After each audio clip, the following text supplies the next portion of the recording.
Oi, pessoal. Bom dia, boa tarde ou boa noite, dependendo da hora que vocês forem assistir esse vídeo. Eu vim aqui para contar um pouquinho do meu testemunho, do que aconteceu comigo, das coisas que aconteceram durante esses últimos anos aí, desde 2022. Tenho passado por uma batalha aí, mas pior já passou, graças a Deus. Em setembro de 2022, eu comecei a sentir dores e eu achei que fosse alguma crise de vesícula. E eu fui até o hospital centro clínico em São Leopoldo. E lá a doutora fez uns exames e um eletro, achou que pudesse ser algum problema cardíaco. Deu normal o eletro e me mandou embora para casa com um remédio para um relaxante muscular. No outro dia eu continuei, passei a madrugada toda com dor. No outro dia com dor, voltei no centro clínico, o médico fez um raio-x. Só que ele disse que a imagem não estava muito boa, mas que aparentemente podia ser o início de pneumonia. E começou a me tratar para pneumonia, me deu amoxicilina e me mandou embora para casa. Naquela madrugada, para amanhecer para uma segunda-feira, se eu não me engano, 12 de setembro, eu passei muito mal a noite toda, urrando de dor, eu não aguentava dor para respirar. E... Desculpa. E eu pedi pro meu esposo, pelo amor de Deus, me levasse pro hospital, porque eu não tava mais suportando a dor que eu tava sentindo. E eu fui pro hospital, no São Camilo. Cheguei na emergência ali, eu não conseguia parar em pé de tanta dor que eu sentia. Eu gritava de dor. Lá eles já me encaminharam já para fazer um raio-x, exame de sangue. E foi constatado que eu estava com uma infecção muito alta e uma pneumonia com derrame pleural. E aí eles me baixaram na mesma hora porque o nível de infecção, que era uma sepse que eles estavam chamando, o início de uma sepse, de uma infecção generalizada. E eles já me baixaram e ali eu fiquei já tomando antibióticos, já começou com os antibióticos. E eu fiquei 2 semanas internada só nos antibióticos e tive que ir pro oxigênio. E aí fiz uma tomografia computadorizada com contraste e mais raio-x, onde foi constatado que meu pulmão tinha perfurado. E eu precisava urgentemente passar por uma cirurgia porque a infecção estava aumentando. Não estava diminuindo com os antibióticos, estava aumentando. Eu fui numa quinta-feira, se eu não me engano. Quinta ou sexta-feira, não lembro direito. Eu entrei pro bloco cirúrgico, dali daquele momento da cirurgia, depois que acabou a cirurgia, aonde eu fiz a cirurgia, aqui embaixo, uma raspagem no pulmão para tirar a infecção e da pleura também, drenar, né, que foi embaixo do seio aqui, botaram um dreno para drenar a infecção que estava na pleura. Só que eu fiquei em coma induzido por 19 dias. Só que eu não reagia. E num desses determinado momento, desses 19 dias que eu fiquei em coma, uma doutora chegou para o meu esposo e falou que, infelizmente, o que eles podiam ter feito, eles já tinham feito por mim. E que eu estava morrendo. Não tinha mais o que fazer. Eu não estava reagindo. Nisso, o doutor, que era o meu médico que me atendia, né? Essa doutora era apenas uma substituta que ficou num dia de folga dele. Ele disse que ele teve como ele diz, que Deus iluminou ele. Deus iluminou ele. E ele ia entrar com tratamento para embolia pulmonar, porque ele não podia me tirar dali, da onde eu estava, porque eu estava ligada em aparelhos. Eu fui entubada, fiz uma traqueostomia, eu respirava por aparelhos. E ele não podia me tirar dali para me levar para tomografia, porque eu não tinha como sair dali. Então não tinha como saber. Mas que Deus tinha dado aquela indicação de que podia ser uma embolia pulmonar. Ele falou essas palavras. Deus me iluminou. E eu vou entrar com tratamento para embolia. Se for a embolia, tá? Ela tem que começar a reagir a partir de 3 dias.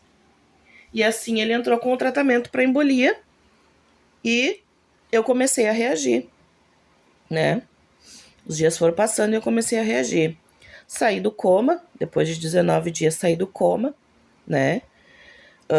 Fiquei 30 dias na UTI, depois que eu acordei, que eu voltei do coma, eu tinha perdido todos os movimentos por causa da sedação excessiva.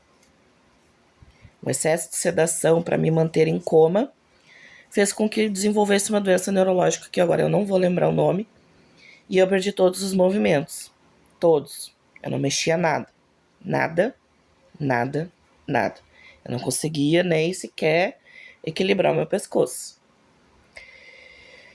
E ali começou o meu desafio, né? Fisioterapia no hospital, fisioterapia para o pulmão, fisioterapia para, né, voltar a me mexer, voltar a recuperar os movimentos. Me desentubaram, botaram a tráqueo, eu tinha que sair do respirador mecânico, voltar a respirar sozinha, né?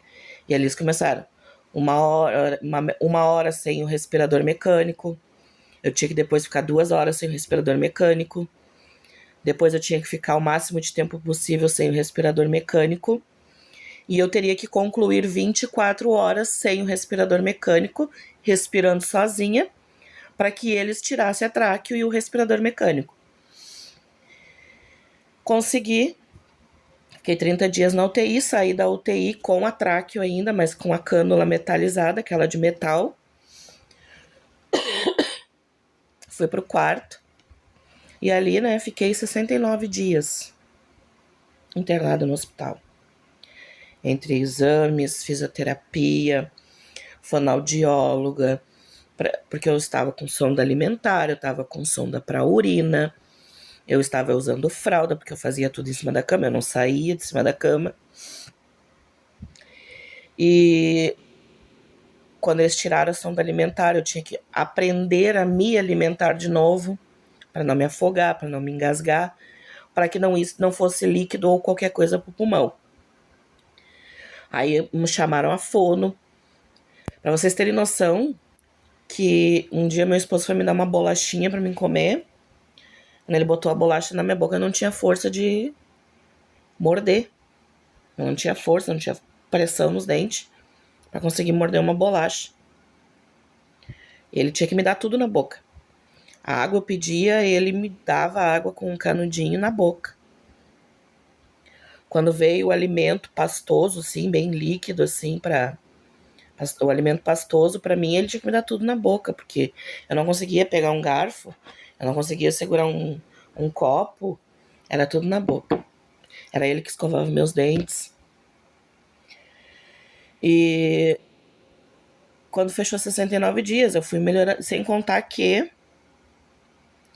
quando eu saí da UTI, eu saí com 6 escaras nas minhas nádegas e uma nas minhas costas, perto da sacra, que eles chamam, que é essa parte um pouquinho acima das nádegas ali. Uma bem grande ali, por sinal. E eu tinha que curar essas escaras, né? E aí meu esposo me botava de lado para deixar elas arejando, né? Pegando um ar para elas cicatrizarem. Que quanto mais elas ficassem abafadas, pior. Tinha dias, todos os dias eu fazia fisioterapia, 2 vezes por dia eles me colocavam sentada no leito para eu pegar firmeza no tronco, né? Nessa parte do tronco, para poder ficar sentada, porque eu não tinha nem equilíbrio para ficar sentada. E aquilo era uma tortura, por causa que aí eu sentava, pegava em cima daquele ferro da cama, que sabe, colchão do hospital é uma coisinha de nada. E eu com meu peso se tornava isso aqui, o colchão. E ali eu sentava na cama ali, e aquelas feridas ali abertas, eu chorava de dor. Eu chorava, tinha dias que eu sentia ânsia de vômito, de tanta dor que eu sentia. E assim, sem conseguir andar, sem conseguir me movimentar, depois de 69 dias, o meu pulmão, meu quadro clínico, estava bom. Eu tinha me recuperado. E a doutora disse que eu teria que vir embora para casa porque estava muito perigoso para mim ficar no hospital e eu pegar alguma infecção ou alguma outra coisa no hospital. E assim, eu recebi alta depois de 69 dias internada. Eu recebi alta, vim embora para casa sem me mexer, sem caminhar. E o meu esposo deu a ideia de não pegar a cama hospitalar, por causa que ele disse que seria difícil para ele sozinho lidar comigo em cima de uma cama hospitalar, porque elas são altas. Então ele disse que eu ficaria deitada na nossa cama, que era melhor para ele poder lidar comigo. Aí ele preparou a cama, tudo para mim poder ficar. Vim para casa de ambulâncias, me botaram para dentro de casa, na maca, me botaram em cima da cama. Isso em novembro. Em novembro, eu recebi alta. Eu vim embora para casa. E ali começou um processo muito grande. Só que o meu esposo foi direcionado por Deus, eu acredito, porque pelo fato de eu ter ficado em cima da nossa cama, eu automaticamente me forçava mais a ter que me movimentar. Por quê? Porque na cama hospitalar, se eu tô deitada, tu aperta um botãozinho, a cama senta. Se eu quero deitar, aperta um botãozinho, a cama desce, né? E na minha cama não tem isso. Na minha cama não tem. Então, o que acontecia? Meu esposo me pegava e eu tinha que me sentar. E no eu me sentar, eu ficava jogada para frente, ele me segurando, e isso automaticamente forçava a minha musculatura. Eu me forçava. E aos poucos eu fui começando a conseguir mexer uma perna, mexer um braço, até que menos de um mês, eu consegui ficar em pé. Eu consegui ficar em pé. Minha filha e meu esposo me levantavam, me puxavam, e eu conseguia ficar em pé alguns segundos e sentava. Ficava em pé alguns segundos e sentava. E assim foi, alguns meses, até que eu consegui, com a ajuda do andador, dar alguns passos. Só que nisso eu acabei me emocionando e quis ir pro banheiro tomar um banho no chuveiro. Só que eu não tinha ainda conseguido sair da cama. Tinha sido a primeira vez que eu estava dando meus passos. E no terminar o banho, quando eu levantei, quando eu fui sair do banheiro, a minha perna dobrou. Quando a minha perna dobrou, eu caí em cima da minha perna e eu fraturei a tíbia. Fraturei a tíbia. Lá se foi mais um mês em pouco em cima da cama, sem poder botar o pé no chão, sem poder levantar, né? Porque eu não conseguia, não podia forçar, porque meus ossos estavam muito fracos. Meus ossos estavam fracos. Eu não tinha a estrutura da coluna para me apoiar. Meu peso todo ia em cima dos meus ossos, praticamente. E nisso em abril do ano passado, eu sentia muita dor e eu tinha uma bola em cima da tíbia ali, e aquela parte era meio arroxada, assim, arroxeada. E eu fui consultar com o médico e ali eles constataram que eu estava com uma osteomielite, uma infecção no osso causada por uma bactéria. Aonde eu fraturei, se instalou uma bactéria e começou a corroer o osso e a infeccionar. tive que baixar o hospital de novo e passar por uma cirurgia no tornozelo. Graças a Deus foi super tranquilo, foi bem de boa, né? Foi um momento assim, vamos dizer assim, até que fisicamente perto do que eu já tinha passado, de boa. Mas psicologicamente eu já estava saturada de hospital.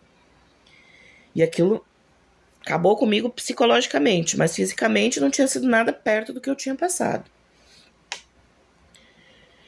E hoje eu tenho algumas dificuldades ainda, né? Se eu sair na rua para caminhar, eu preciso de apoio. Eu preciso estar apoiada em alguém, porque eu ainda perco um pouco o equilíbrio. Eu fico tonta, como se eu tivesse uma labirintite. Não sei, que eu estou consultando com o neuro, investigando uma alteração que deu na minha tomografia de crânio. Estou investigando. Desculpa. Tive que fazer fisioterapia em casa por 2 vezes, várias sessões, foram 2 sessões de 3 meses. Foram 6 meses fazendo fisioterapia em casa. Consigo fazer algumas coisas em casa. O básico, botar uma roupa para lavar, lavar uma louça, fazer uma comida. O básico eu consigo fazer. Coisas que exijam muito esforço, ou que eu tenha que me abaixar, eu já não consigo fazer, porque além da falta de ar que me dá, eu perco o equilíbrio. Mas, né, graças a Deus eu estou de pé, estou caminhando. Mas eu gostaria de contar algo para todos vocês. Quem quiser acreditar, acredite. Quem não quiser acreditar, tem seu direito. Mas eu tive uma experiência com Deus no hospital. Eu tive uma experiência com Deus. Porque todas as vezes que a medicina me desenganou, todas as vezes que a medicina me desenganou, Deus me surpreendeu com um milagre.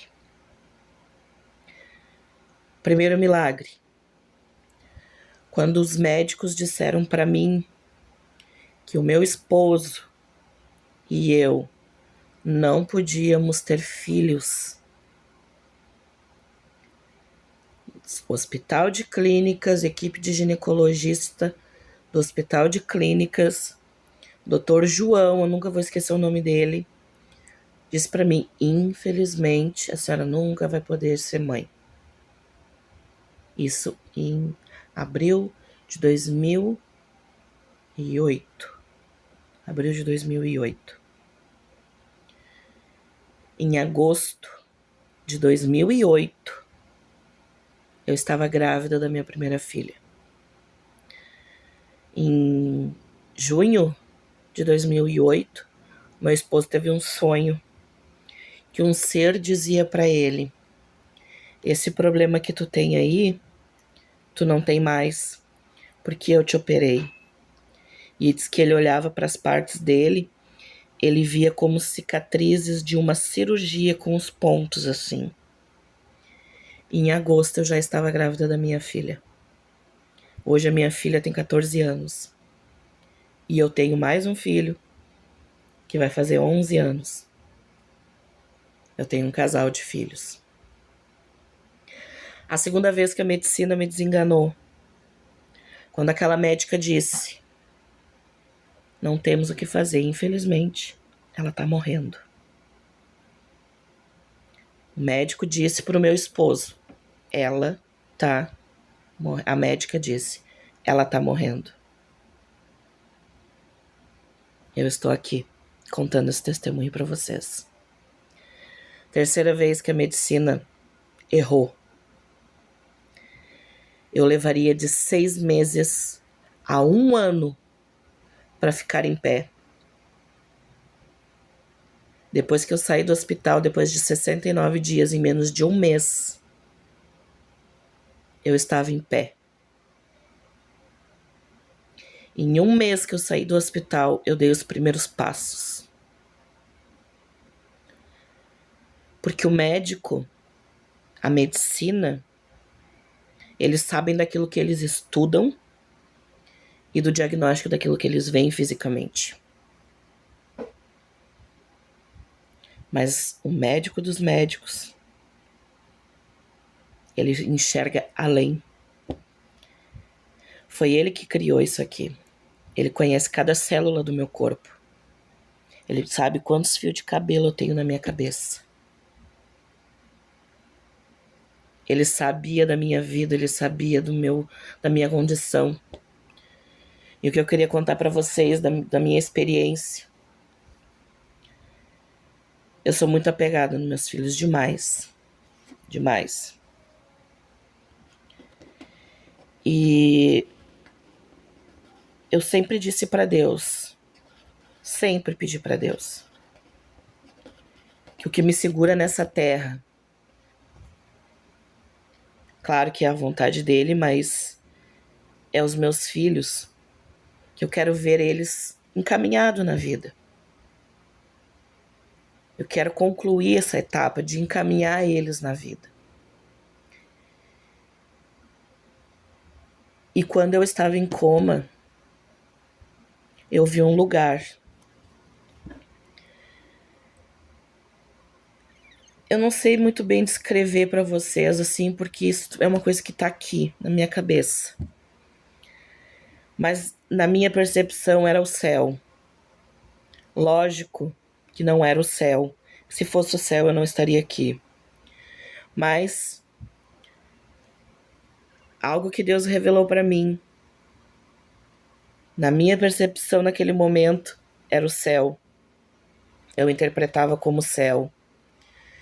E eu via como se fossem nuvens por todos os lugares, tudo branco assim. E uma luz muito forte que saía do meio daquele lugar. E aquela luz muito forte tinha um trono muito grande. E Deus estava ali, no centro, no meio. E eu estava do outro lado e uma voz falava comigo: você quer ficar ou você quer voltar? E eu falei: eu preciso voltar porque eu tenho que cuidar dos meus filhos. Eles precisam de mim. Pode ser que tenha pessoas que não acreditem, mas eu sei o que eu vi. Eu sei o que eu vi.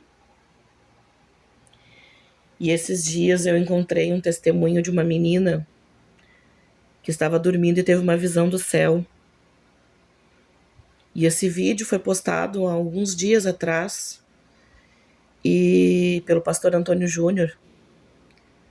Até se vocês quiserem, Deus está falando com as crianças, pastor Antônio Júnior.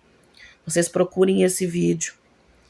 E essa menina descreve exatamente a mesma coisa que eu vi. Da maneira que ela descreveu o céu, é a mesma coisa que eu vi. Conforme aquela menina ia contando, eu me desmanchava em lágrimas, chorando aqui na sala, porque foi exatamente o que eu vi. Eu fiquei maravilhada. Aquele trono bem no centro, bem no meio, aquela luz muito forte, aquele trono muito gigantesco, enorme. Muitas pessoas que vão assistir esse vídeo já sabem, acompanharam tudo que eu passei, sabem que é verdade, tudo que eu passei. Pessoas que foram no hospital me visitar, viram a minha situação. Pessoas que foram na UTI e me viram a minha situação. E hoje veem como eu estou e essas pessoas ficam maravilhadas porque elas dizem: tu é um milagre. Tu é um milagre. Uma pessoa que teve uma embolia pulmonar e sobreviveu é um milagre. Porque da maneira que eu estava naquela UTI não era para eu estar aqui mais. Mas Deus me deu essa oportunidade de estar aqui e contar esse testemunho. Que todas as vezes que a medicina desenganou, de todas as formas que a medicina disse que não podia, que não dava mais, o Senhor entrou com a providência. Eu não sei quem vai assistir esse vídeo, eu não sei que tipo de situação que tu tá passando, que tipo de dificuldade tu tá passando, se é enfermidade, se é espiritual, se é financeiro, se é judicial, se é no teu casamento, se é problema com teus filhos. Se alguém chegou em ti e disse, chega, não dá mais, deu, acabou. Lembra que existe um Deus, que a última palavra é a dele. E ninguém pode determinar nada na tua vida sem que antes ele dê a última palavra. E se a última palavra do Senhor for sim, não existe palavra contrária a isso que vai fazer você perder, que vai fazer você ser menos, que vai fazer esse casamento acabar, que vai fazer essa doença te vencer, que vai fazer o teu filho se perder. Se a última palavra não for a do Senhor, não perde as esperanças. Não perde as esperanças. Coloca a tua esperança no Senhor. Porque é dele a última palavra. A minha situação hoje, porque eu entrei em uma luta, porque a minha vida estava no altar. Eu estava no altar, eu estava na brecha. Eu estava na vontade do Senhor, fazendo a obra. E de uma forma como eu nunca tinha feito na minha vida. Com fervor, com uma vontade, como nunca na minha vida. E eu falei pro meu esposo, uma semana antes de eu ficar doente, eu sinto que o Senhor vem me buscar. Eu sinto que o meu tempo aqui na terra está acabando. Meu esposo ficou chateado. Tenho a minha irmã de testemunha, porque ela estava aqui em casa no dia que eu falei. Uma semana depois eu comecei a passar por tudo isso. O Senhor me deu a oportunidade, se eu quisesse ficar ou se eu quisesse voltar. Se não fosse pelos meus filhos serem pequenos, eu teria ficado junto com o Senhor. Mas meus filhos precisam de alguém para encaminhar eles. Porque meu esposo teria que trabalhar. Com quem é que eles ficariam? Né? E de tudo isso, de todas essas bênçãos que o Senhor tem feito, da maneira que eu estava, buscando, fazendo a obra, evangelizando, pregando, orando pelos enfermos, eu me deparei numa situação assim que eu me senti inútil, que eu não tinha mais valor para nada. Eu disse, poxa, Senhor, eu estava no altar, eu estava na brecha, eu estava na vontade do Senhor fazendo a tua obra. Por que que tudo isso aconteceu e agora nesse momento eu não consigo fazer nada? Eu dependo das pessoas para tudo. Por quê? Eu não obtive resposta para isso. Eu não obtive resposta para a minha pergunta do porquê que nesse momento eu me encontro nessa situação que eu não posso sair na rua sozinha. Eu dependo de alguém para estar comigo. Eu não posso ir no mercado sozinha. Eu não posso caminhar na rua da minha casa sozinha. Nem no pátio da minha casa sozinha. Eu não obtive resposta para isso. Por quê? A única coisa que eu tenho no meu coração, que é o que me dá força, que é o que me mantém de pé, porque os planos do Senhor, às vezes é um mistério até pra gente. As coisas que o Senhor faz é mistério até pra gente. É mistério até pra gente que tá na presença do Senhor, que faz a obra, que ora por revelação, que vai na casa das pessoas enfermas, ora e elas são curadas. E nesse momento eu tô aqui nessa situação, orando e pedindo um milagre para Deus, e na minha vida não está acontecendo esse milagre, entre aspas, de eu poder fazer as minhas coisas sozinha. Mas a vontade do Senhor, ela é boa, perfeita e agradável em todo tempo. A graça dele na minha vida me basta. Eu sempre li Salmos 51. Não me lances fora da tua presença, nem retire de mim o teu Espírito Santo.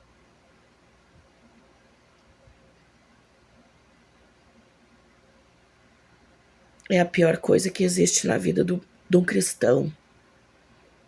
É perder a graça do Senhor. É não sentir a graça do Senhor. É não sentir o amor e o carinho e o cuidado do Senhor.